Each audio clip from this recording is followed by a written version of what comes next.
Hi అండి, అందరికీ నమస్కారం. అందరు ఎలా ఉన్నారు? బాగున్నారా? మన రంగోలీ కిచెన్ ఛానల్కి స్వాగతం, సుస్వాగతం. ఈరోజు నేను మన కిచెన్లో పాతకాలం నాటి మన అమ్మమ్మలు చేసే బెల్లం నేతి సున్నుండలను చేస్తున్నాను. నేను ఇక్కడ ఒక హాఫ్ కేజీ వరకు బెల్లం నేతి సున్నుండలను చేస్తున్నాను. అందుకు ముందుగా స్టవ్ వెలిగించుకొని ఒక మందపాటి గిన్నె పెట్టుకొని 2 గ్లాసుల వరకు మినపగుండ్లని, అలాగే 2 గ్లాసుల వరకు పొట్టుతో ఉన్న మినపప్పును తీసుకుంటున్నాను. ఒకవేళ మీరు పొట్టుతో ఉన్న మినపప్పు తక్కువ తీసుకోవాలనుకుంటే 3 గ్లాసుల వరకు మినపగుండ్లని, 1 గ్లాసు పొట్టు మినపప్పును తీసుకుంటే సరిపోతుంది. నేను ఇక్కడ 2 గ్లాసులు పొట్టుతో ఉన్న మినపప్పు, 2 గ్లాసులు మినపగుండ్లను తీసుకుంటున్నాను. మనము పప్పును వేయించేటప్పుడు స్టవ్ని సిమ్లో పెట్టి మాత్రమే వేయించుకోవాలి. అలా వేయించుకుంటేనే పప్పు మనకు లోపల దాకా వేగి మనం తింటున్నప్పుడు లడ్డు టేస్ట్ అన్నది బాగుంటుంది. ఇది మనం వేయించుకోవడానికి 15 నుండి 20 నిమిషాల టైం అన్నది ఖచ్చితంగా పడుతుంది.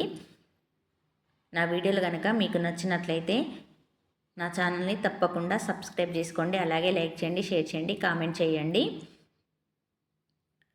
స్టవ్ను మాత్రము ఫుల్ పెట్టి వేయించుకోవద్దు, సిమ్లో పెట్టి మాత్రమే వేయించుకోవాలి.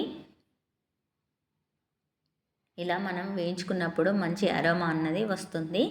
ఇప్పుడు వేయించుకున్న దాన్ని ఒక ప్లేట్లోకి తీసుకొని చల్లారబెట్టుకోవాలి. నేను ఇక్కడ 500 గ్రాముల మినపగుండ్లను తీసుకున్నాను కాబట్టి 400 గ్రాముల వరకు బెల్లాన్ని తీసుకుంటున్నాను. ఒకవేళ మనకు స్వీట్ ఎక్కువ తినాలనిపిస్తే 500 గ్రాముల బెల్లాన్ని కూడా తీసుకోవచ్చు. ఇలా మనం చల్లార్చుకున్న మినపగుండ్లని కొద్దిగా వేస్తూ ఫైన్ పౌడర్ చేసుకోవాలి. నేను ఇక్కడ బియ్యం వేయడం మర్చిపోయాను, అందుకే హాఫ్ గ్లాస్ వరకు బియ్యాన్ని వేసి వేయించుకుంటున్నాను. బియ్యాన్ని మినపప్పుని కలిపి గ్రైండింగ్ చేసుకోవాలి. బియ్యం వేయడం వల్ల మనము మినప సున్నుండ తినేటప్పుడు మనకి నోటికి అతుక్కోకుండా ఉంటుంది. ఇలా ఫైన్ పౌడర్ పట్టుకోవాలి.